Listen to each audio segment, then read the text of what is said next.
Hey everybody, this is Josh Pierce at _J Pierce. Just wanted to put together a tutorial for you guys. This is my first tutorial ever, so I'm just going to be kind of shooting from the hip a bit, but hopefully I'll be able to walk you through the process, and I hope you guys all learned something. So today I created this image. It's titled Pearl.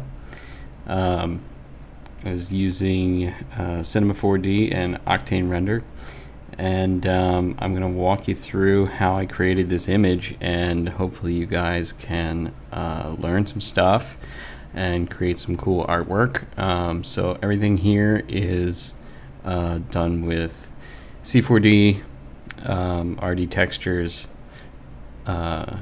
Forester plugin, and then I have added the planet in post. And so this is the image that we're going to be shooting for. I'm going to walk you through start to finish. So the first thing I want to show you is where I get all my textures and my sources. So here's a cool little site. It's called SolarSystemScope.com, and you can I'll link all this stuff in the description as well, but they've got all kinds of stuff on here. It's really great. They have 8K resolutions of different surfaces, Mercury, Mars, and then the ones I used for this down here is these. This is Haumea, but it's a 4K image, and it looks pretty good, and it works great for my purposes. The next thing is RD Textures. These things are incredible, you guys. They're indispensable. They are the rock stars of my renders, and you know, especially I love these four up here. So this is Collection 6. This is the one that I purchased because it is just so easy to get good looking ground texture and rock texture using these textures, using a combination of textures. I'm going to show you how I combine textures together inside of Cinema. And so these soils are really great. Everything in here is really great. I can't recommend it enough. HDRIs wise, I get a lot of them from this guy here, NoMotionHDR.net, and they're really just fantastic. All these images are 15K EXR format, and they're really great. And then I'm using the Forester plugin for Cinema, which if you want to find out more, there's a lot of great tutorials on their site. Their site is 3dquakers.com. And then the last thing that I have bookmarked here is a link to 10 free VDB cloud volumes, and I don't always use VDBs in my renders, but in this one I did. And so when I downloaded this, it also came with a entire cloudy sky VDB. This one looks like this, but you know, if you search around the internet, you can find some halfway decent VDB files that you can usually pick up for free, and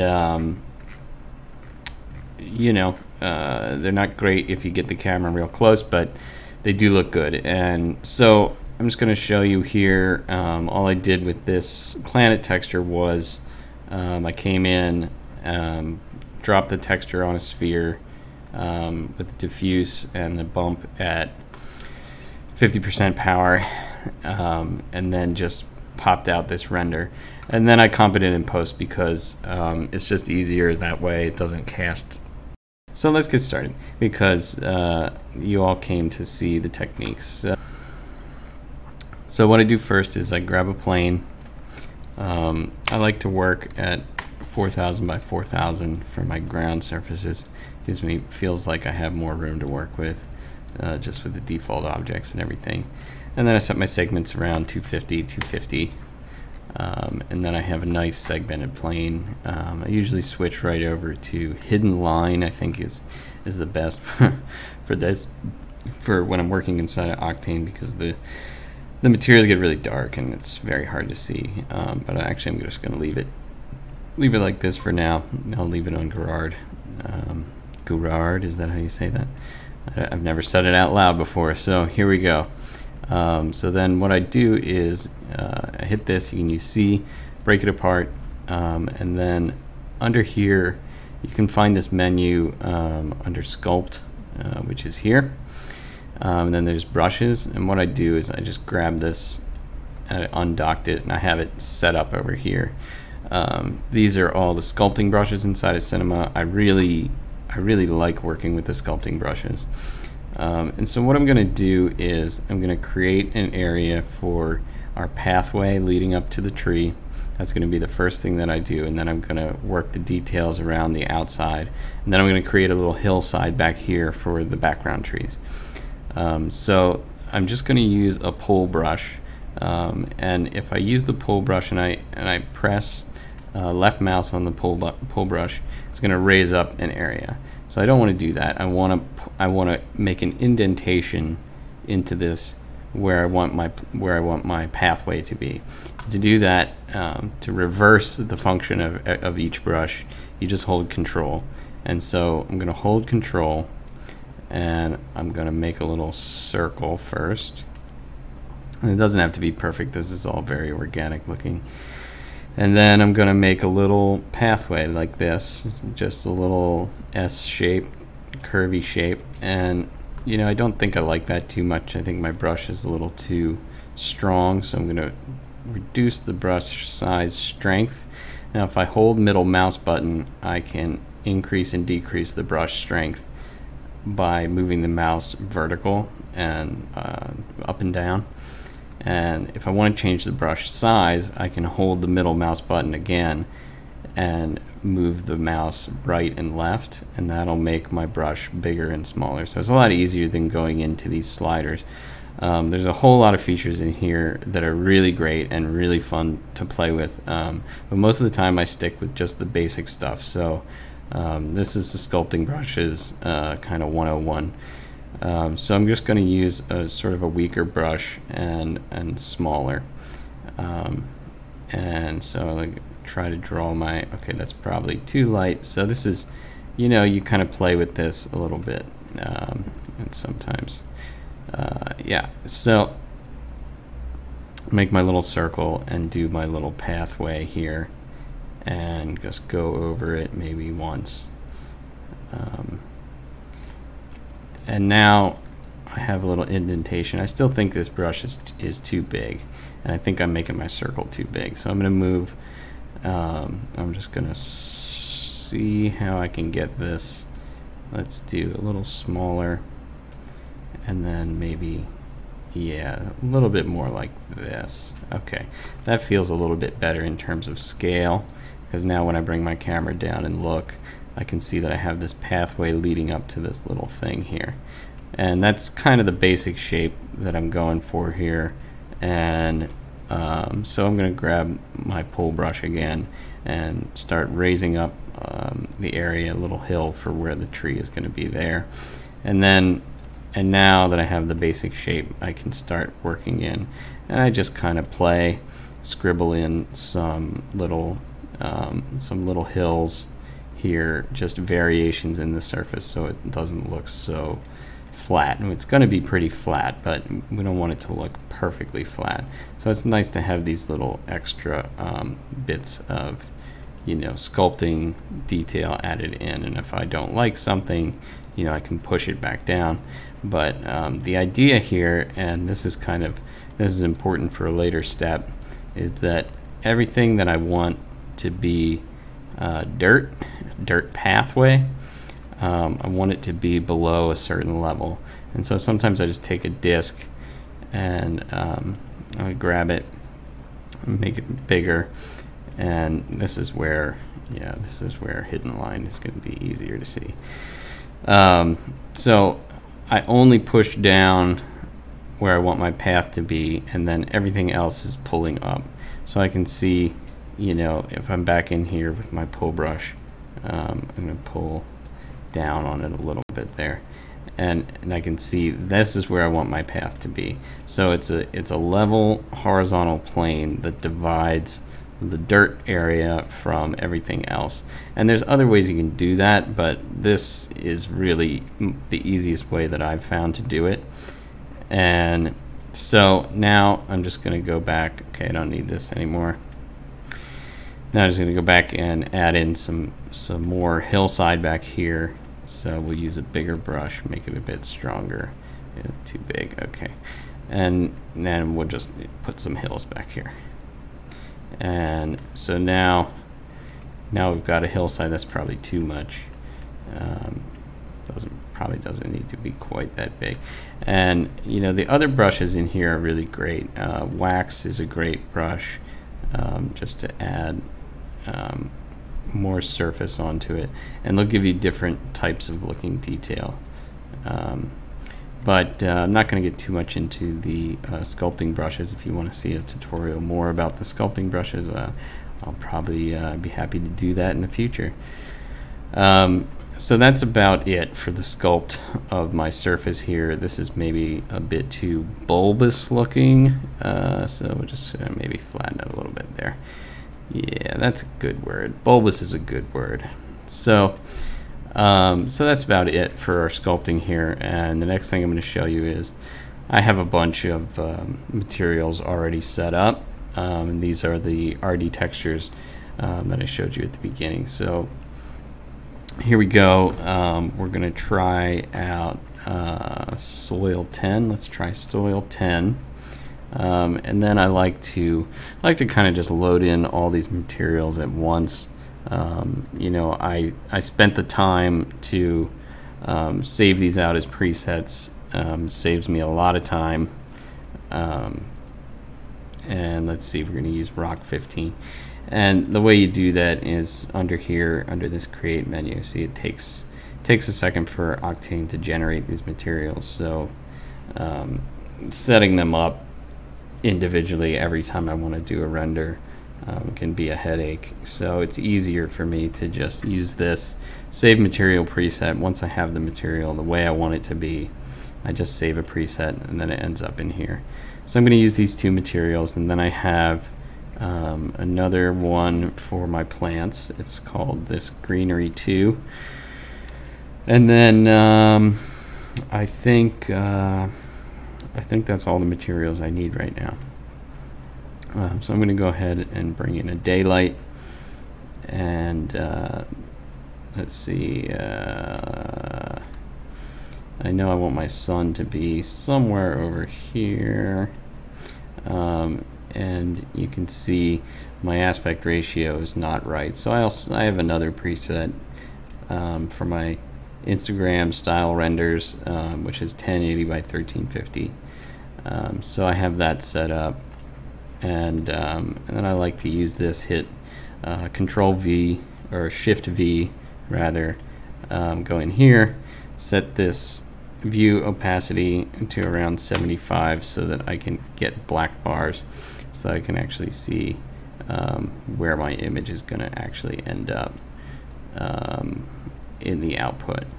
Okay, so this is looking pretty okay. It looks like pretty much nothing right now. So let's go ahead and drop our soil on here. So the first thing I add is the dirt. And what you're going to see is it looks pretty weird. And that's because I have a plane that I started with 4,000 by 4,000. So we'll set this to around 8 by 8 tiles, and like that looks okay. That looks pretty good. Maybe we'll go a little higher, and that looks pretty good. And I'm seeing some tiling in here, and that's okay because this is the ground layer, and we're really not going to see too much of it, but we are going to see it here. Now the next thing I do is grab this plane. We'll call it soil.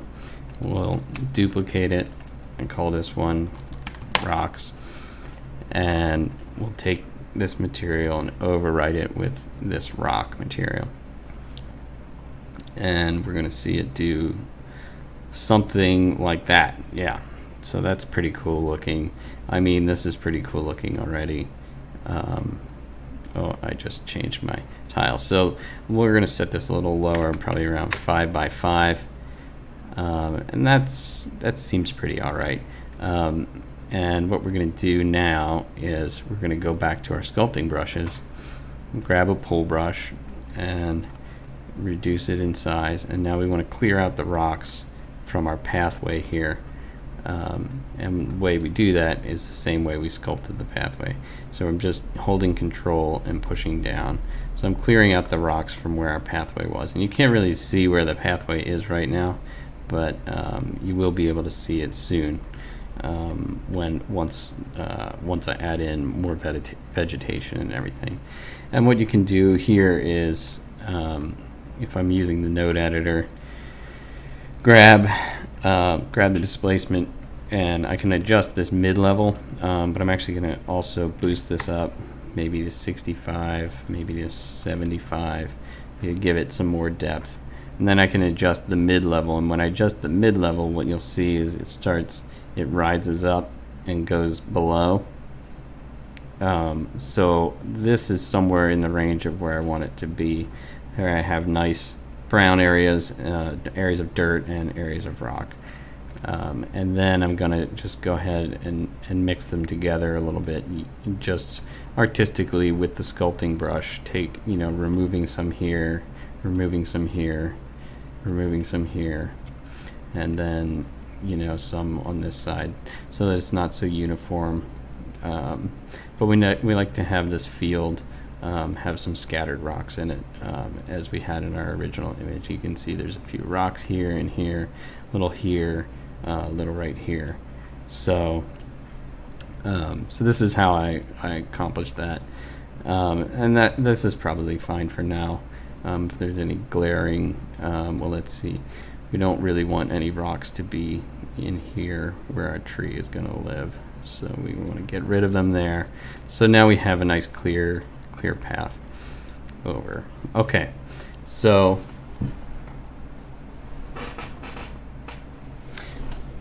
now the next step is we're gonna jump in with Forester here. We're gonna use Multiflora, and I'm gonna start off with if you like the Forester materials, there's a lot. It adds a lot of materials. So I turn off this change materials option because I'm only going to use this one texture, this one material. So turn off change materials, and it won't add in its own material. So I think I'm going to start this one with a Poa grass, and I'm resigning myself to the fact that this image is probably not going to end up exactly like our source image that we're going after, the render that I did this morning. It's not going to necessarily look exactly like this, but we'll get it as close as we can.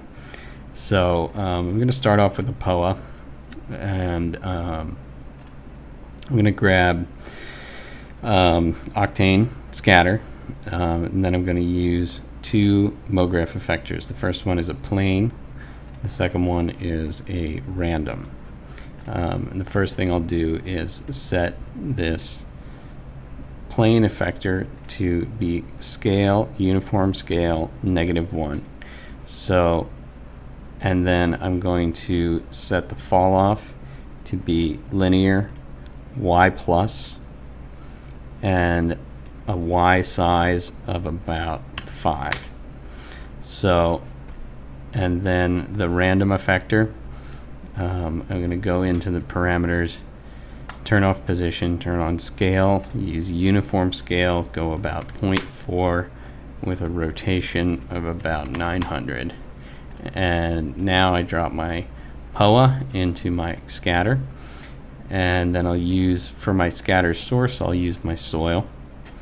And what I want it to be is surface. And I'm going to apply my texture to my Poa grass, and if you go in and look, they're fairly flat looking. So the way I have this texture set up, I'll show you a little bit about this. There's a great tutorial by David Ariev who shows you how to set up this randomized color texture. And I'm not necessarily going to walk through all of that right now, but if you check out David Ariev's tutorials on iDesign, he's got some great information, and a lot of the techniques that I'm showing today are doubled up in a lot of what he shows. So this is the texture to use, and this is my basic setup, but usually it's a leaf texture. This is a standard leaf texture from right out of the Forester plugin. So I use a color correction node and then plug in the color correction into the albedo, specular, and transmission, and this is a universal material. Okay, and then so we're going to make sure that we're in path tracing here, and then we're going to set our samples. I usually use just about 350 and GI clamp around 4. And now you can see that when we're in path tracing, if I take my light and sort of point it down, we're getting nice, we're getting the light scattering through the leaves rather than just hitting them and falling off. So that's the advantage of path tracing in this instance. So let me bring my camera back to about where I wanted it to be, somewhere around here. And what we're going to do now is we'll drop a camera in just to make sure that we save this vantage point. And now we're going to take this, we're going to take our octane scatter, we're going to go up to around 20,000, and that's going to really flood it. And we're going to have to apply our effectors, the plane as well as the random. Now you can see already what our plane effector is doing. It's cutting off everything that's below a certain level. So if you remember at the beginning, we only pressed down to build our path, and now if I bring this down, you can see that I'm creating a little path. And if I go into the coordinates and use the arrows, I can dial this into right where I want it, probably about right there. And so now I have this cool looking path, and now I can start working on the plants. And I think this is too big, so we're going to reduce it in size. So that's good. We're going to duplicate, go to our library. I really like this tufted hair grass. I think that's pretty nice, but it's a bit big. It's a bit large, and we can see our material is sort of freaking out right now. And that's usually because this IOR really should only be around 1.1. And I also have the metallic is completely turned off, and then our specular is all being controlled here. So now we have some good stuff in here. The roughness is about 0.5, and so now we can see we have our little path here, and maybe our hill is not sticking out of the ground enough. And so what's cool about this is I can easily fix all of that just by coming in with the pool brush again, pulling it up on it. And what's neat, you know, about this technique is if I decide I wanted another path over here, all I have to do is press down, and then I'd have to go in and get rid of the rocks too, of course. But you know, the plants will only show up below that certain level, and you know, it really is a nice trick, a nice workaround shortcut because otherwise when you get into doing painting vertex waves, which I also do, it's just pretty slow and it's difficult and it's cumbersome, and this technique works really great for my purposes. So I can see right now that these edges are not quite where I want them to be back here. So I'll show you another brush that I use sometimes. Is I'll take, this, I'll start with a wax, lift it up a little bit higher because I don't think it's quite high enough on these edges. We're gonna lift it up, lift it up, lift it up, and then on this edge, lift it up. And then I'm also gonna grab a grab and just kind of yank it over so that I get coverage on either side. Yank. Okay. And now I go back to my camera and I feel like that's a bit better. Maybe this needs to come up some. And you don't want to be, you don't want to mess up the geometry too bad, but this is in the background, so that's looking pretty okay. So the third bit of flora I like to use is this clover, which is in here somewhere. I love the way this thing looks. It adds a lot of density to the scene. So I go in here, and then I'll often come in and start playing around with these settings, randomize the stem length, stem patch radius, which is going to expand the size of each little node of grass, and then the leaves themselves. I like to modify these leaves because I think they're too round looking, so I increase the length a bit and decrease the width a bit, and then the leaf spread variation, I like to crank that all the way up, and then they start spinning different directions and creating a nice looking wild vegetation. And now maybe I have too many, so we'll drop this down to maybe 16,000, and that's looking pretty good. That's looking pretty sweet. And then the next thing I'll do is I'm going to duplicate my scatter. I'm going to delete everything that's in there. I'm going to duplicate this plane, and we're going to call this, because we're going to now make the background trees. So trees plane, change our effector, swap out that for that, and grab a tree. So here's our forester tree. I'll show you which one I really love is in our tree library. I love this eucalyptus. It's just very versatile.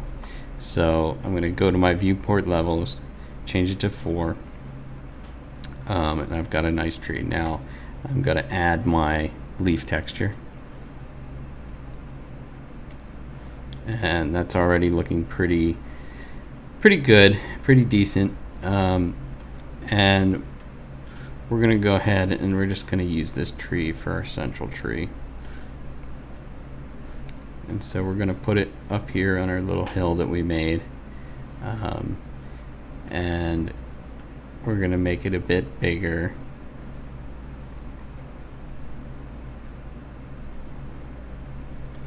Maybe around 1.8, and that's pretty cool looking.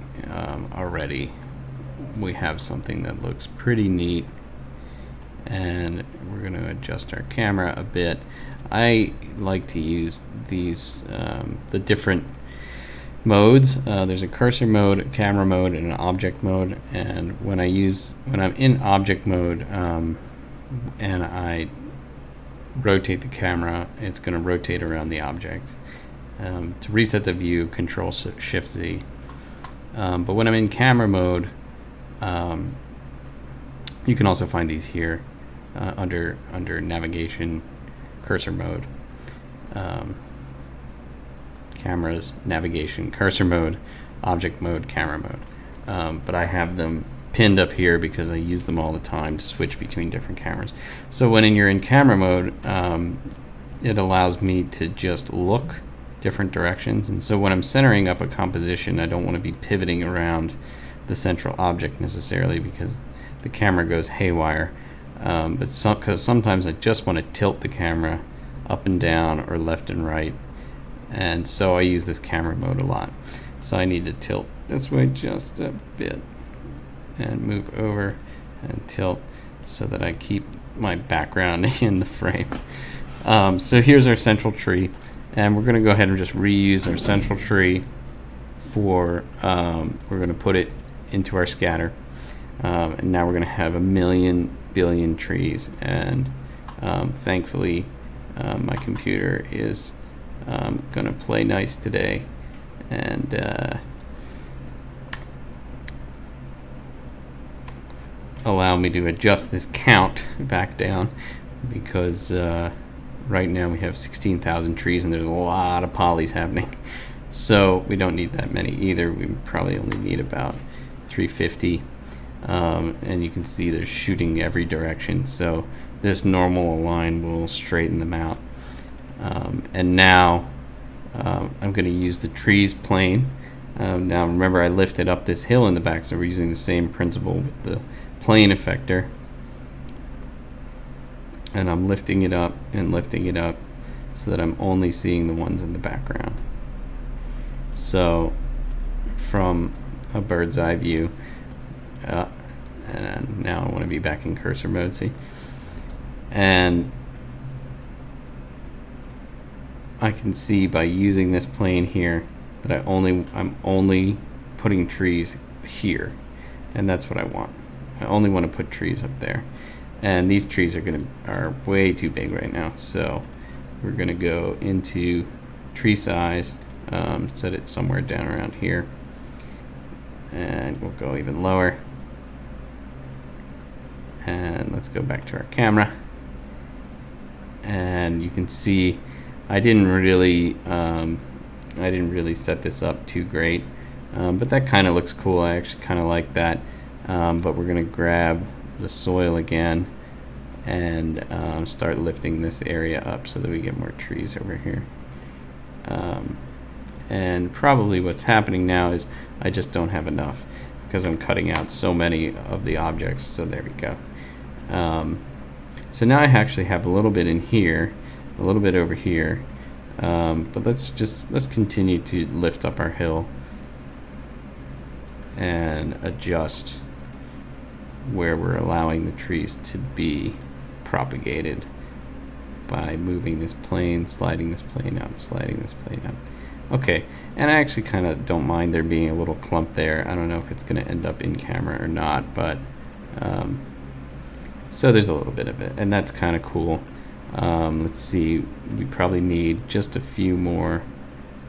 Let's go up to 1600, and maybe this isn't filling in quite right, but sometimes all you have to do is change the seed and we'll get a different look on the scatter. So that's pretty cool. And now for the color, in terms of how I set this up, everything is all pink and cool looking. Let me save this out into my tutorial folder.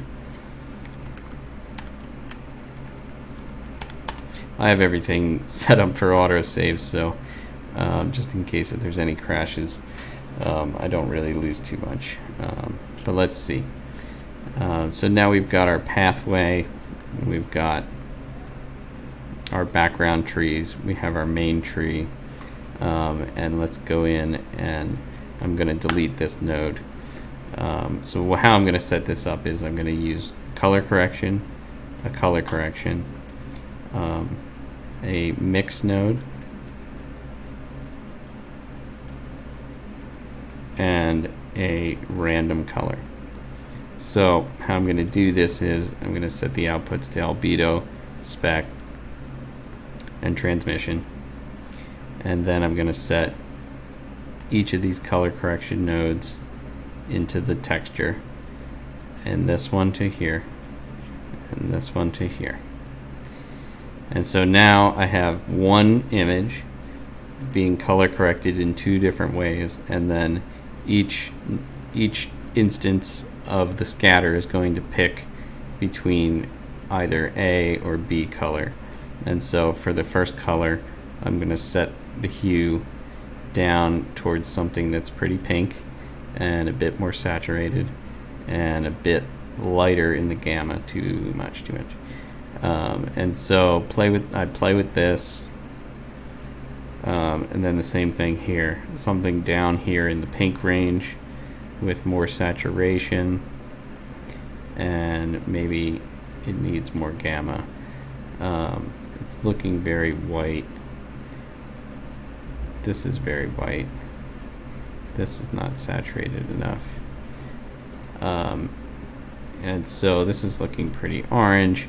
And so this is a lot of playing around in here. So that's looking more pink. There we go. Now we're in the pink range. And this one, maybe a bit more pink, a bit more saturation, a little less gamma. Okay, and then that's pretty much how I did the color right there. It's picking between those two. For this particular scene, I think maybe I'm going to have the camera do a little bit more like this, and I think I used a focal length here of about 22, but you know, I'm gonna leave it at 36 for the purposes of this tutorial, so that we can get through it in a relatively timely manner. And so then to fill in some more of this area, I'm going to reuse this scatter again, but this time I'm going to be smart and set it to 150. And then I'll duplicate my tree and go into the tree library, and this is one of the greatest trees of all time, Aralia. I really love this tree. It looks fantastic. It just adds a lot of detail. So it's too big though, so we're gonna bring it down and maybe boost it up just a little more. And now we have some extra nice looking vegetation laying around here. And then I'm gonna go, that was too much. Okay, come back down now.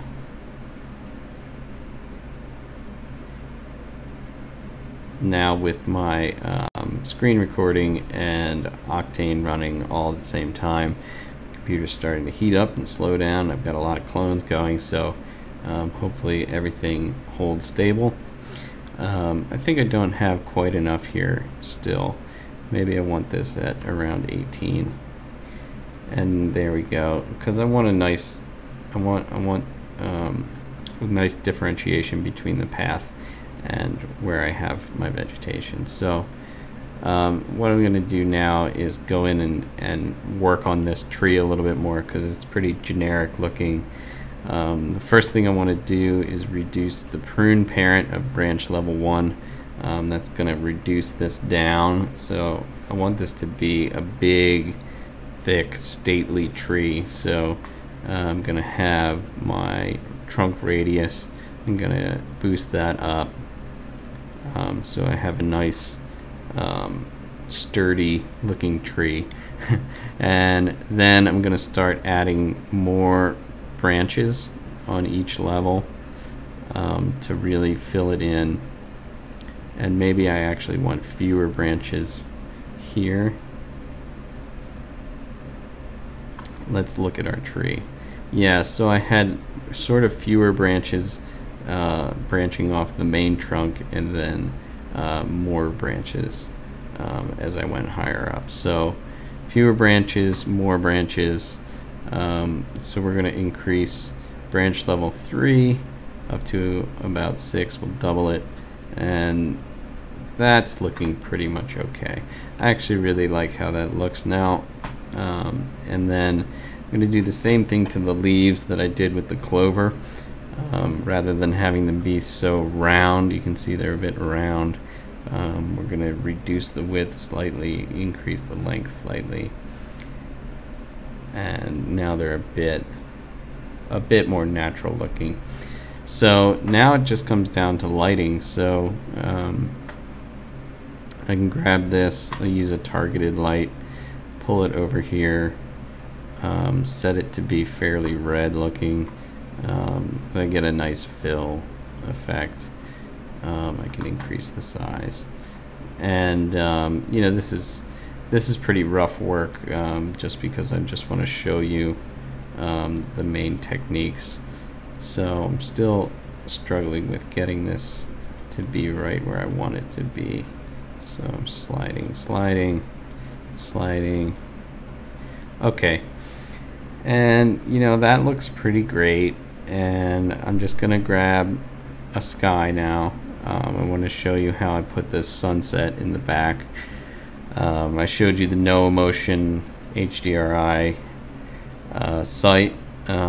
So these, I have them all, I got them all here already. I think one of the ones I used, I think it was probably this one, 423 Sun B. And now when I set up my Octane Sky, one of the tricks is that not to drop the texture here, but to go inside of here and then drop the texture there, because that's going to get you a better dynamic range, because it's going to treat it as an Octane image texture instead of a bitmap texture. And so now I don't see it yet because I'm using a daylight, but what I'm going to do is use mixed sky texture, and this is going to allow the sunlight and the sky texture to act sort of in concert to each other. So I like to grab the gamma, increase the gamma some, maybe even increase the power a bit, and then it needs to be rotated more over to around this area here, and then let's see, our light is sort of just floating there, and we're gonna maybe set it more like over here, and now we'll just go ahead and add our VDB. We're going to do Objects, Octane VDB Volume. I'm going to show you a pretty simple one.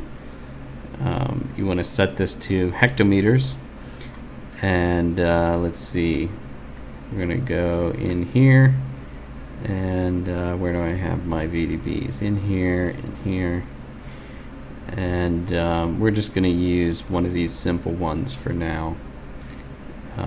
We'll grab this standard puffy cloud,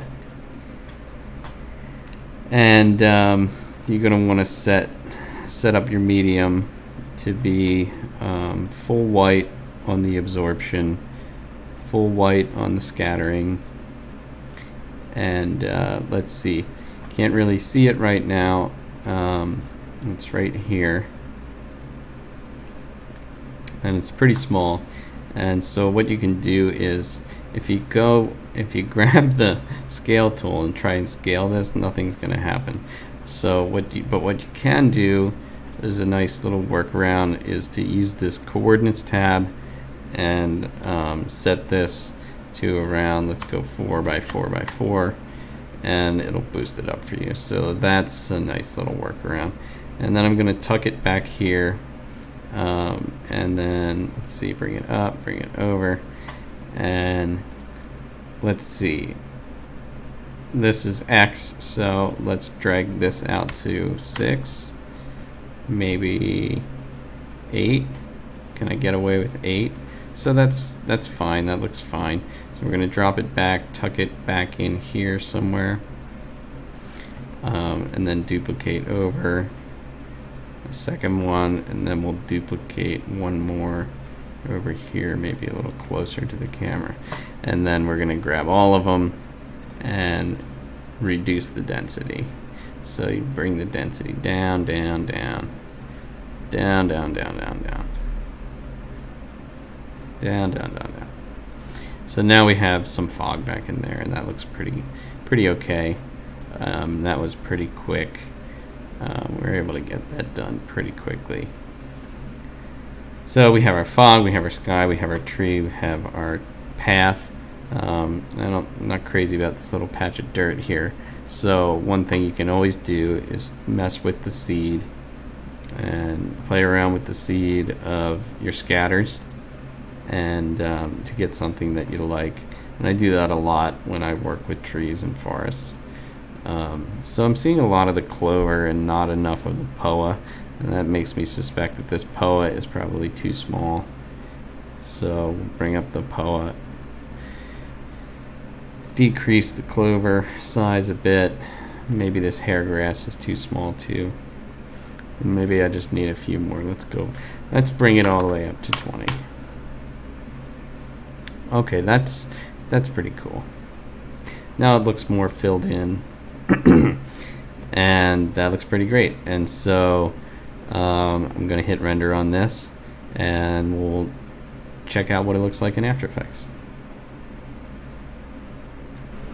Okay, so here we are in After Effects, and we've got our renders here. I have 3 passes. I've got the main pass, and then I've got a demain. Love the denoiser features, and I usually just reduce this around to 65. There's just a little bit of light comping, and then I grab our Z depth, and let's see. Do I even want to use this? I don't think I used it in the original image, so but I'll show you how I do it anyway. I just make a pre-comp and a new solid and drop it behind, and then I usually just use null unmult. Combine that with the mask, and oh, I did. That's right, I did. And then I use color correction tint, and then I'll grab white and use something like this pink color here, and then maybe reduce it down, and that gives us a little extra depth, maybe a little atmosphere here. So these are the base layers, and then I've got over here I've got my planet that I rendered, that I showed you guys from the very beginning. And I said we'd post that in post, and so here we are. So just grab my planet here. Let's see, how did I have it here? It's sort of tilted to the one side, and basically that's just like this. So we're just going to tilt it, and stick it here. I think it was a bit bigger. And let's see, we had this set to. So the other reason I love the demain pass is it gives me an alpha channel. So I use the alpha channel from the demain, and then I can just take my planet and drop it down underneath, and I'll pop it back in there. And let's see, that's not going to work like that, so we'll leave that like that. So now I have it tucked in underneath my alpha image, so the sky, so you only see it where the sky is. So you do that by setting the alpha channel for the demain in your render settings, and then tuck my my planet back in here, and then very simple, set to screen, set the opacity, bring it down, and that looks pretty nice already. Then I'm going to use a black solid, and I'll set this black solid to be an alpha matte for my planet, so that I can now draw masks on here. And I'll start with a mask like this, and we're gonna do alpha inverted and feather out this mask so that I get a nice blend into the atmosphere here. And then really quickly and dirty, all I do here is I grab the pen tool and just start masking out these clouds, just really roughly. And this doesn't have to be great. You can spend 1,000 hours doing this. If you do this, if you choose to composite in Photoshop, you can probably do this even faster because you have nice paintbrush tools, but this works fine for me. I'm very used to doing this in After Effects. That's fine, it doesn't have to be perfect. And then we have this cloud up here, and just doing where the planet is interacting with the clouds. And then here a little bit, and looks like there's a little cloud right there. No. And looks like there's a, oh boy. Looks like there's a little cloud right here. And then I'll grab all my masks, hit F to feather them. So feather them out to maybe 12. And now we have a nice planet sitting behind our tree. And then from there, then it's up to you what you want to do. I usually just grab a vignette, do a little vignette action here, just the sloppiest and most dirty possible way of doing all this stuff. That's what I like. Usually set this out a little farther, and then we'll grab a levels. And just tweak this, tweak, and add some nice contrast. And that's basically it, you guys. That's really all I do in my image. And so here we are. We've got our final tutorial image. Let's set this to fit. And our original image. And you know, I think that gets you about 50, 55, maybe closer, maybe around 90% of the way there. That's more or less what I did in this image is same as what I covered in the tutorial. You can see there's some differences, but you know, there it is. That's pretty much it. So thank you very much for sitting through all of this. I hope that everybody learned something. Please let me know in the comments, like and subscribe my video, and you know, let me know in the comments what you guys think, what you guys learned, anything else that you'd like to see me demonstrate from my artwork, from my Instagram page @_JPierce. That's about it. That's about all I have for you guys. Thank you very much for watching.